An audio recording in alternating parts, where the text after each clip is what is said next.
Hi, this is Brian Kuzmar, owner of Antiques and Jewelry by the Sea and Commercial Rare Coins in sunny Lauderdale by the Sea. Today we're going to go over some jewelry products that we deal with, buy, sell, and appraise. We have our jewelry expert, Khaleesi, here. Khaleesi, tell me what you got going here. We have a selection of jewelry. Some of it's from the Victorian era, yet all of it is made to look like it is Victorian. We have cameos, mourning jewelry, pocket watch chains, and bangles. Okay, so you've got four different types of item, or actually five different types of item here that are all Victorian period or appear to be Victorian period. Correct. The one thing I didn't understand is mourning jewelry. What is mourning jewelry? Well, mourning jewelry. And which one is a mourning jewelry? Okay, mourning jewelry is actually 1, 2, and 3. Oh wow. Okay. All three of these pieces are from the Victorian era, 1837 through to 1901, and that was during the reign of Queen Victoria and up to her death. Hence the name Victorian jewelry. Yeah. Okay. So it was just the period of her lifetime or span as queen? It's just the period of while she was queen. Oh wow. Okay. So those three pieces are.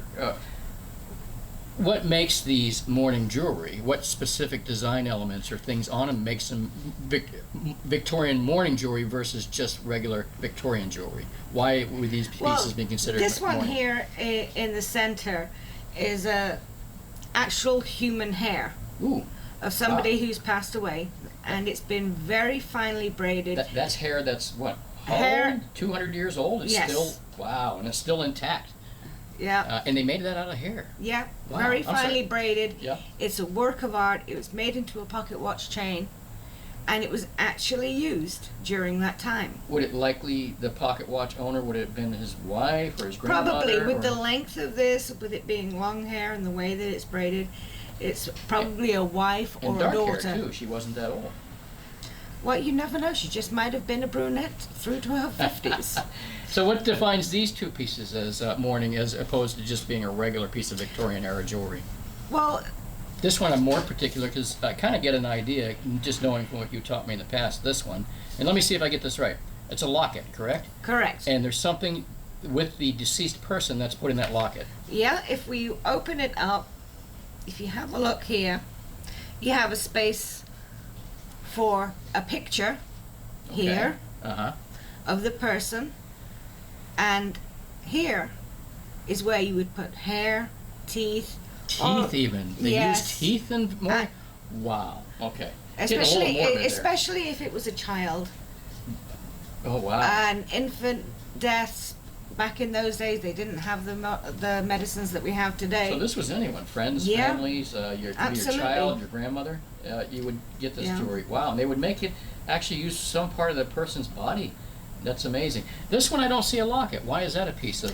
Well, this one is basically, it's made to look like a normal piece of jewelry that the lady would wear out and about. Mm-hmm. But right next to her heart, on the rear. Oh, an empty space to put a piece of hair or a tooth, which is unlikely, mostly hair and such. Mostly Older hair. People. Very interesting. What else do we got here? And let's move along from the mourning jewelry because I kind of captivated me. Let's talk about some other pieces here as well. What I noticed you got some things over here too. Do you want to do those, or do you want to talk about some stuff up here? Sure. Okay. Victorian jewelry, because during this time there was such a diverse group of jewelry designs. You had flora, fauna, snakes, and cameos. And they all made an appearance during this 64 year. Flora being Flowers. floral. What was the next one? Fauna. What is fauna? Animal. Oh, fauna is what I. Okay. And what's the next? Snakes. Snakes. Pretty popular. Yeah, snakes are extremely popular. What made snakes popular with the Victorian jewelry? It's I just have absolutely really no idea. Right off. same thing that cats and Egyptian stuff did during the other periods. Yes. Okay. So Snakes, you could find the most popular one where they had a mine-cut diamond in the head, Mm-hmm.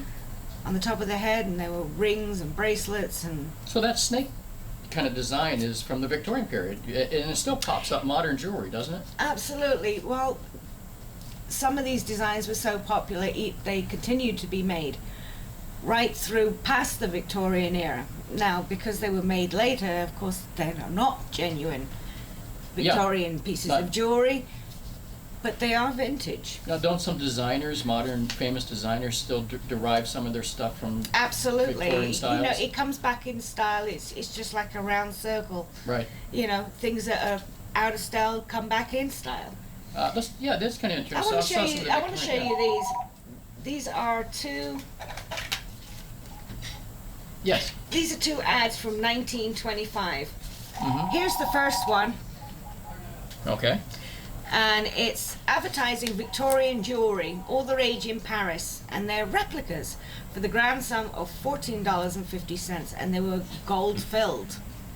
Oh, okay. So that was so it was replicas of real Victorian jewelry at what time period is this? 1925. 1925. Okay. So like you said, this stuff comes up in, comes up in style. And that is gold filled, but here you have the same year, 1925, yet another ad for solid gold jewelry for less than half the price. 14 karat gold. Right. And this here was gold filled and twice the price. Oh, wow. Wow. Okay. So this is actually real gold. Yes. And it's selling for $5, and this is not real gold. So you would figure that this would be $14.50 and this would be $5. Why the difference? Well, this one kind of gives it away a little bit in the ad. It says all the rage in Paris, and these replicas are very charming. So basically, they used to get a telegram from Paris saying this was what was in style, so the American makers would rush out and make it for that season. They had higher overheads. Of course, it wasn't already made. They had molds to be made. And to cash in on the craze, they used to get it to the stores very quickly. Oh. Thus.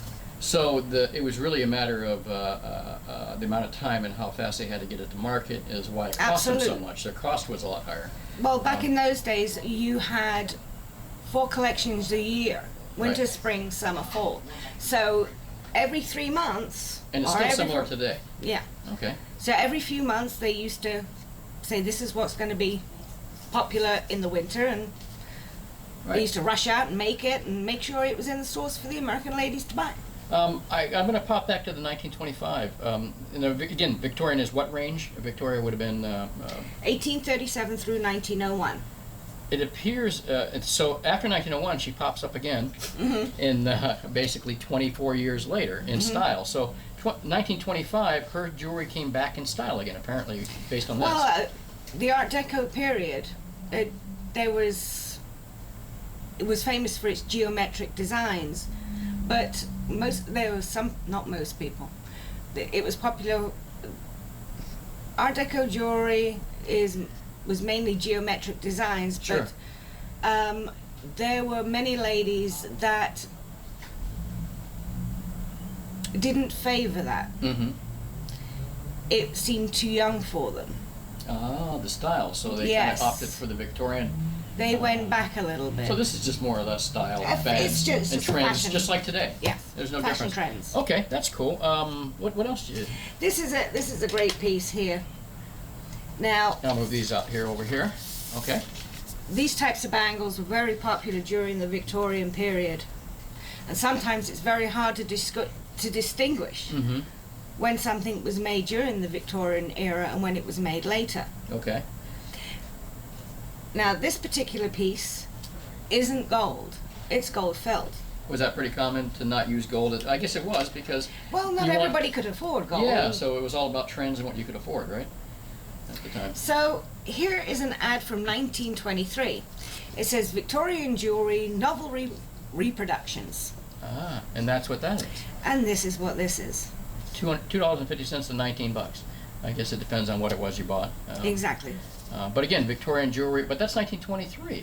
But this carried on not only in the 20s, it was the 30s and the 40s and the 50s.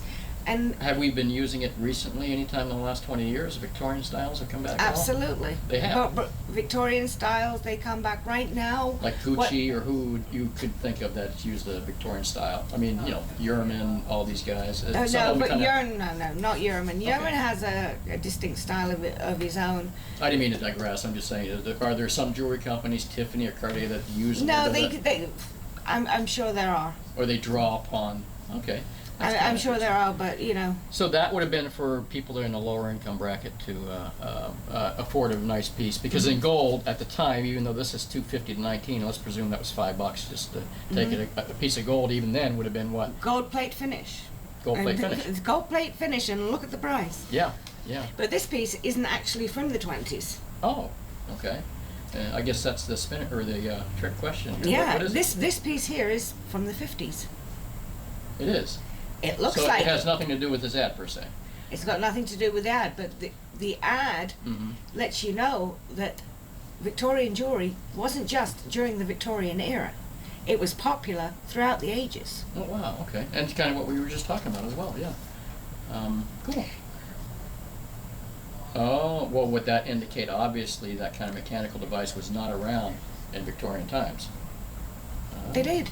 They no, did? Yeah. Oh, This is made exactly how it would be done Right. during the Victorian period. but this is just a 1950 sample of This is just the Victorian. 1950s, and how we know that is because on the interior of the piece, it is branded with a hallmark of a company that didn't exist then. exist. They only started to exist in the very early Oh, 1950s. great question. On a Victorian piece of jewelry, can you describe what the marks might look like?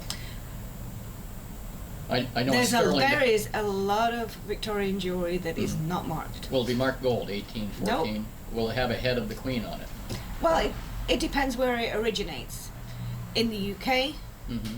of course, you have to have the British hallmarks, but somewhere like America, there was a lot of this jewelry. This Okay. piece isn't marked. This piece isn't marked. Gotcha. And this set is not marked. I want to get to that, but right now you're basically saying that's a reproduction piece, and they've been making Yep. reproductions for a long time. You know, I have to say this is where the expertise of someone like yourself comes in handy. You know, at the Antiques and Jewelry by the Sea and Commercial Rare Coins, we buy and sell and appraise a lot of this stuff. It'd be hard for you to, most people, to discern which is actually period pieces, and you kind of just pointed out the Mourning jewelry, the reproduction of a Victorian, which is identical to what would have been worn in the Victorian period. Exactly. Let me move over to this because I love coral number one. The colors are pretty fantastic. I'm going to move that in the center a little bit if you don't mind. What am I looking at here? You're looking at a suite from the Victorian era again. A suite would obviously mean... A pair of earrings, and it's a brooch that can also be used as a pendant. Mm-hmm. In the center lies natural coral. It hasn't been dyed and carved Oh, wow. in the face of a lady. Mm-hmm. And I see that there's a lot of intricate work on that. This is, again, Victorian. Now, when you see a piece of Victorian, can you tell that it's from her early reign or from the later years? Or is it kind of all similar in style through her whole reign? The style is similar, but you really have to look at the back of a piece of jewelry is very telling as to when it was made. You have to have a look at the clasps, the closures. Okay, I see what you're saying. Like the clasp here, simple wire clasps right here, that would indicate, obviously, there would not be an omega clip on the back of I these. know. Okay. No, but there are some people that have taken these older pieces and modernized them by making them into posts, which seriously affects the value. It does, it does. However, I do know also, there's probably no better time if you find this stuff interesting. We know this for a fact over the last 10 or 20 years, this stuff has kind of decreased in value and demand. Some of it, not all of it, am I correct? Yeah. And it's a great time to buy this kind of stuff. There are a lot of people out there that associate cameo jewelry being old lady jewelry. This is just a mindset. And it's a trend thing. Next year, Cartier, everybody could start putting cameos out. And And everyone some- will be wearing cameos, am I right? So This season, Vogue has been putting out pearls, whereas pearls, they've been out of style for quite some time. But now, if you have a look in Vogue, it's the bigger the better. Wow, wow. Very interesting. Anything else you want to add to this, or we think we covered? Tune in next time. Well, listen, thanks for joining us. My expert here, Khaleesi, is always available for your questions and anything you might want to have appraised or looked at. Again, we buy and sell. Look forward to talking to you soon. And again, call us at Antiques and Jewelry by the Sea or Commercial Wear Coins at 954-493-8811. And Khaleesi, I guess we'll be doing some more stuff on some different items, maybe Art Nouveau and some other period stuff too, correct? Absolutely. Tune in soon. Wonderful. Thank you. And have a great day, folks. Keep in touch with us and look for our next video.